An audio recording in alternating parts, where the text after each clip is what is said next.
Module 4, Making Choices. Now we're going to transition into how all of this is going to play together. There has to be room for growth and change, and sometimes that comes in making lots of decisions. In your textbook, we're going to reference Chapter 9, Managing the Future, Chapter 10, Communication within Decision Making, 11, The Individual within Family Decision Making, and Chapter 12, Making It Happen. In your Life After College reflections, you're going to focus on organization, health, fun, and relaxation. This quote is fantastic, and I'm sure you've heard it from someone's life at some point. By failing to prepare, you are preparing to fail.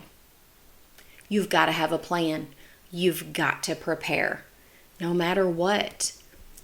Decisions are worthless unless they're implemented. That means we can talk all day long, but unless you make something happen and have a plan of action, useless. Look, I'm going to reference a couple different passages in your text. So take a look on page 188. This is where Karen is a college student. She decides she needs to strengthen her resume before she begins looking for a job.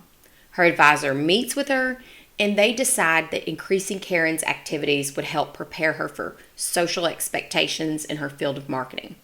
Now, where Karen is going to plan to join 1 or 2 student organizations during the semester and contribute during the week, think about the work you've done in your service learning. Think about how much time you've contributed. Make sure you put this on your resume. You've earned it, and you've worked very hard and collaboratively with a professional nonprofit organization. So this is a start to our resume building, and that's coming in this module as well. What does your resume look like? Many of you may already have a resume, so what does it look like? Does it need some work? The Life After College reflections in Chapter 5 really will help you. Goals. A goal is an end that one tries to attain. You can have a short-term goal, which is going to be 3 months or less.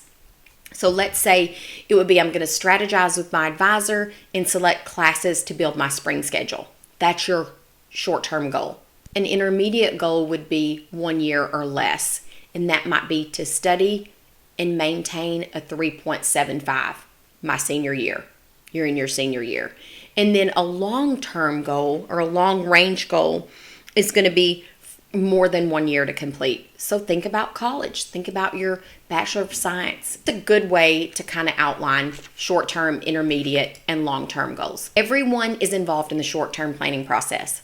From waking up this morning to getting to school all week, you are planning, and it's essential to human survival. On page 189, there are 3 different goals. You've got societal goals, family goals, and personal goals. I want us to look at Sergio and identify what each of those happen to be. So take just a couple minutes, read through that, pause this video, and then when you resume the video, we're going to define those.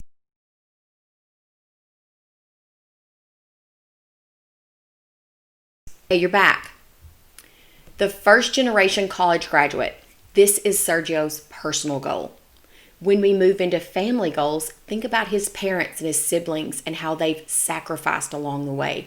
That was a family goal. A societal goal would be that he moves out of poverty and is prepared to help his family do the same. So as a society, we don't want people to be in poverty. We want people to be successful and maintain a life of their own independently. So think about that. Personal, family, and societal goals. Sergio was a really good example.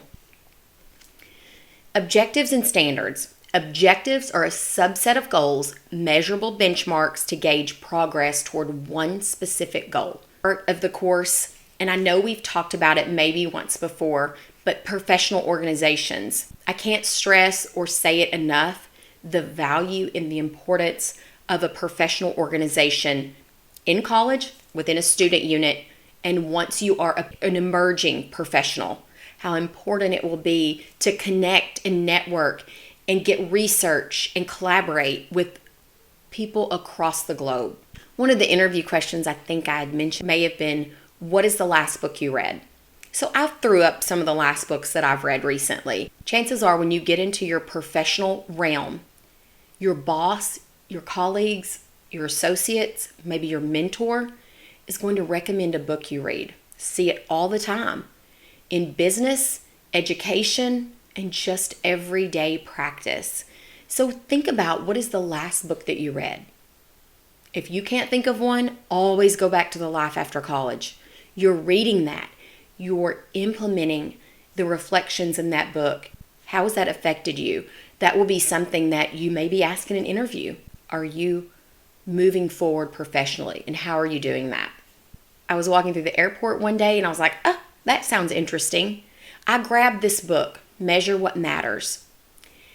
And the thing that really stuck out with me, ideas are easy. I mentioned that before. Execution is everything. So in this book, I learned something because I was like, what do I want? How am I going to get that? And it clicked with this OKR, Objective Key Results. An objective, that's what needs to be done. Significant, concrete, action-oriented, and it's inspirational. A key result is, how do you get to that objective? It's got to be specific, time-bound, aggressive, yet realistic, measurable, and verifiable. I felt like I was all over the place with what did I really want to do. So from August 2018 to July 2019, my objective was to apply my family and consumer sciences educator training, experience, and educational abilities to be effectively utilized with an opportunity for advancement. All that said, I wanted to get from an adjunct professor to a full-time position. How in the world am I going to do that? What's going to put me one step ahead? What can I do and what can I focus on in my everyday professional realm to get there? You have to find what works for you. And again, picking up that book, going by a recommendation from a colleague or a peer, one day it will click. Think a minute. How does this course relate to me becoming a fully resourced individual within your family, your life, and your career? What factors are contributing toward your success? Are you on the right track? Think of all the things we just talked about. Objectives, long-term goals, short-term goals, intermediate goals, resources, plans, preparation. Where are you right now? Think about that. I have an activity that I want you to do.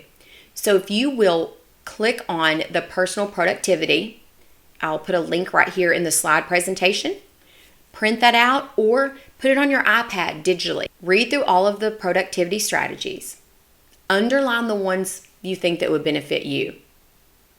I want you to try at least one out before our discussion.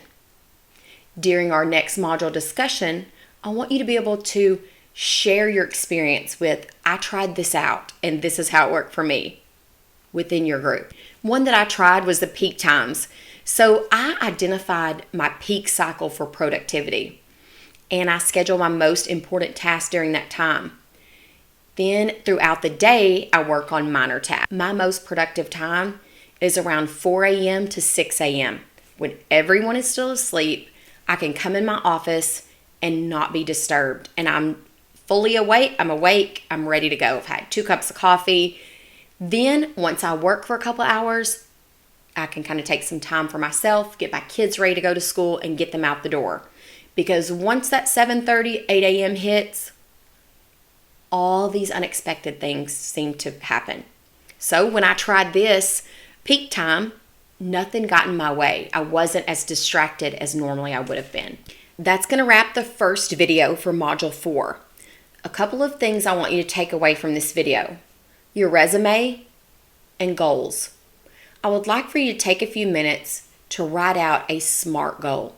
Specific, measurable, attainable, realistic, and time-bound. Write a SMART goal for yourself. It can be short-term, intermediate, or long-term, but it needs to be a SMART goal. Next thing I need you to do is pull out that resume, and if you don't have a resume, it's okay. We're going to work on that. If you do have a resume, grab it. You're going to need it.